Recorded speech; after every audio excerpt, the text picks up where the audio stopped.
I remember that first meeting and was so intimidated by you. I remember being so, it was just a variety of emotions, Christine. I'm so embarrassed to admit all of this now because it's just not the version of myself that I love and not something I'm proud of. But I just remember being super envious of you and very judgmental almost. And just like one of the things I remember is you had just come out with a book and you were so like, talk about shiny, you were like just out there and you had done this TV interview and you had a press kit. And I remember I was just like, everything you were doing, I was like, I don't have that. I don't have that. I'm not doing that. I don't do that. I want that. I don't have that. You had gorgeous headshots. I mean, I just remember coming home and just feeling like a total loser, just like I was losing this race. And it's so funny you take moments like that because it was my own issue. It was my own stuff. And yet I think it's easy to walk away from a thing. And if I didn't feel good, it makes me not want to be around you again, even though if you had nothing to do with me not feeling good, that was just my stuff, right? But I remember feeling some of that. I don't know if you picked up on any of that or felt any of that in that gathering. We've talked about it, since then. I think because there was a time after, I don't know, after we chose each other, like I want to be friends with you and I want to be friends with you. And for all of you tuned in, Shasta and I have been talking and connecting once a month for 9 years, going on 10 years. And I remember there was a moment where you gave me a candle for solstice. I don't know if you remember this. And it was like, I bought 4 candles for 4 friends and you gave us all the candles with our initials on them. And I was living in Sonoma at the time. It was before I was trying to figure out if I was going to write my next book. So that would have been like 2017. So we were still we were like 2 years maybe into those consistent calls. And I had that candle forever. Like even after it didn't burn anymore, even if I had stuck incense in it, it was all full. I carried it around with me. And I feel like I think we talked about that after that, like almost like in review. And so I think I always kind of wondered, because it was so like, why don't we do things together? Like, why don't we work together? Why don't we do a workshop together? Why don't we have a retreat together? Retreat together because our work was so simpatico. You would have thought that we would have done work together. And maybe on my end, it was more like what I was going through in my female relationships. And you know this, we've kind of joked about this. I had some very close female relationships, all who were blonde. I don't know why they were all blonde, but everyone was blonde except for one person. And from that point of 2015 through 2018, 19, a series of what I call the blonde bombshells, not like as in like Dolly Parton, but all those friendships blew up and in really painful ways. And you were not part of that. And I think I was the one blonde. You were the one blonde that made it through. And I think part of that was because we didn't end up working together. We didn't end up, and maybe, part of me subconsciously also was like, not, before all that had happened, not, also not, I'm like, God, why don't we work together? We should do something together. But part of me was wiser to know, no, we shouldn't, because then you would have just been one of the blonde bombshells. But in retrospect, eventually, as we started talking more consistently, and I think building that trust, we started talking about what I call the inner mean girl. And my comparison queen's name is Mean Patty. And she has big pigtails and a smock with an upside down heart and rulers. And so at that point, I think she would measure me not like it's for me, it's more about envy than jealousy. Because I know we'll get into this too. What happens for me, and it has happened to me with you, I would watch how things would happen easily for you in different areas that didn't happen for me easily. And I would be like, well, I want that too. And why doesn't that work for me? Like that kind of piece. And it almost is more self-directed versus you directed, if that makes sense. and so that I think took time, and maybe I have to be close to somebody or something in a way to be more envious or jealous. But it was, I think it's brought me into some deep questioning of like, what's my design and who am I? Because it doesn't work that way like it works for Shasta. And yeah, so I think that's where it gets turned in towards myself a little more. That's been one of the beautiful things that you've done from this. And I think we can talk about that, is really understanding how we're different and how we're each wired differently. And that has helped bring some peace to each of us, I think. But the difference between, just kind of as a quick thing, jealousy is when we're afraid of losing something. So if we see a friend of ours with other friends and we're afraid of losing our friend, that's jealousy. Whereas like envy is when when somebody has something we want. And so, yeah, we often use the word jealousy, but I think in our case, it was mostly envy that I was feeling with you often. It was watching you have things that I wanted. And, it's so interesting, because I think about that first meeting and how fabulous it would have been if I had come home and said, she was so inspirational. Like, I'm inspired. Like, I feel, and the truth is, I was inspired. I don't know if I've ever told you this. I came home and I borrowed money almost within a week of that in order to hire a PR firm. And I was like, I want a press kit and I want to go do these things. And I remember that you made one statement. I've brought it up with you before, but I remember that first meeting, you said something about how you had been on TV, and you said, I'm made for TV. I love TV.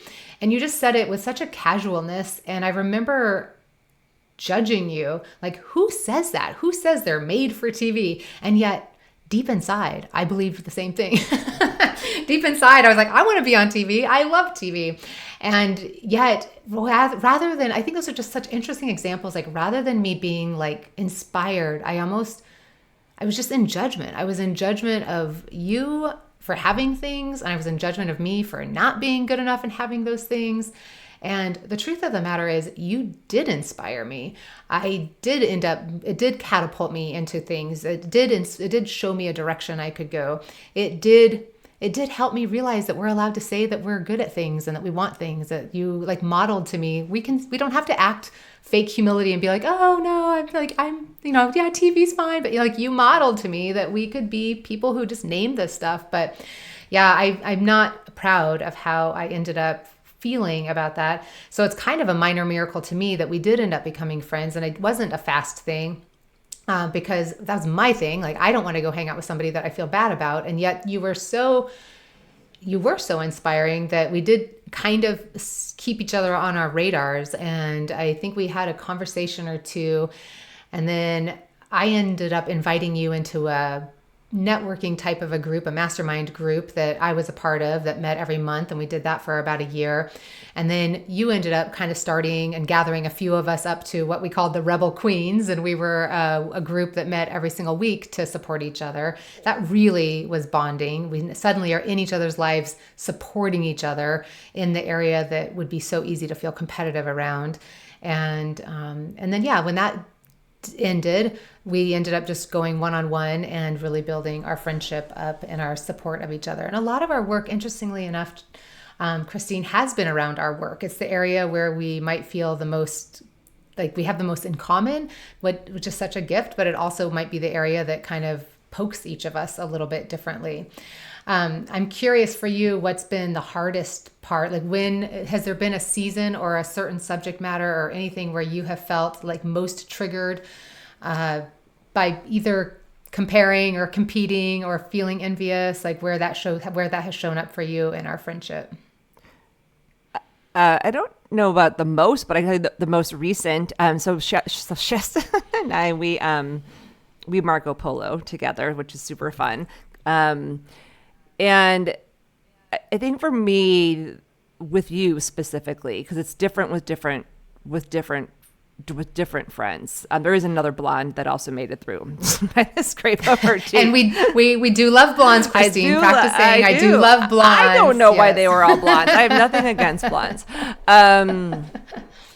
When I'm not feeling at my best and my most powerful and my most radiant, and you often will be, so just like last week, I had a really rough week. Actually, I had a really rough 6 weeks, the last 6 weeks, and went through just a big kind of soul scraping, or Noah calls it another little dark night of the soul. And I just wasn't feeling good. Like I didn't feel good in my body. I didn't feel radiant. And you left me a Marco Polo, and you were like totally in Shasta mode, even though you were just on the way to airport. Like you had like this really pretty colored shirt on, and you had like the necklace on, and you were all shiny. And I felt like my radiance level was like 20. And I was like, I don't have any good clothes right now. All my clothes like need to be replaced. And I'm like, there's Shasta, shiny and radiant. And I'm like, I don't feel radiant at all. And I want to feel radiant right now.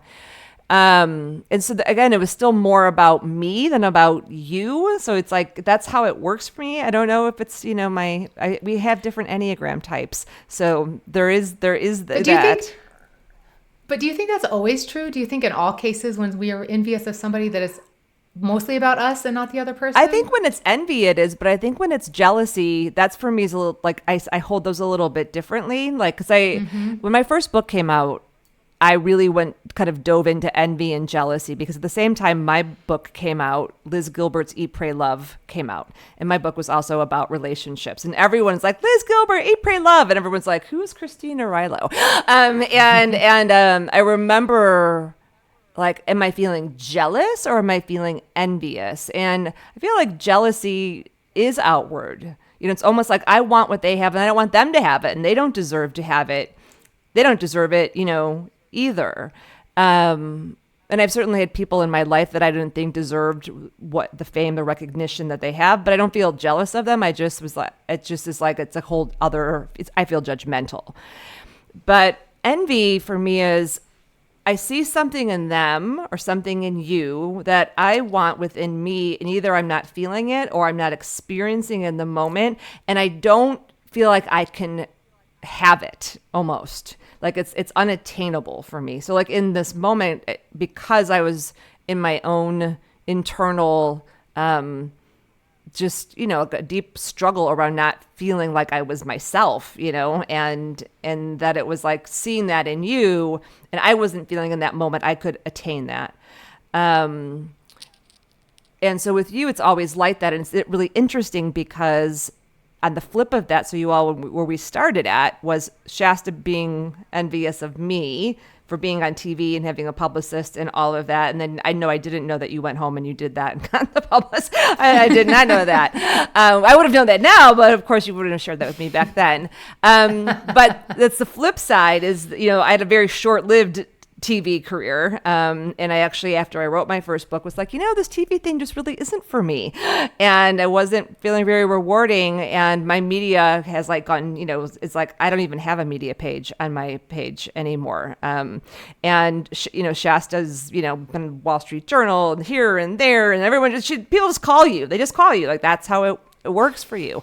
And that is not my design, And so like, if I see you on the Today Show, I'm not like, oh, I'm envious because I want to be on the Today Show. I'm like, I don't know if I really want to be on the Today Show. But I think it's, but I have like it's like I see that shiny radiance. And if I'm not feeling shiny and radiant, then that's what will trigger my own feeling of like, like what I'm wanting isn't attainable.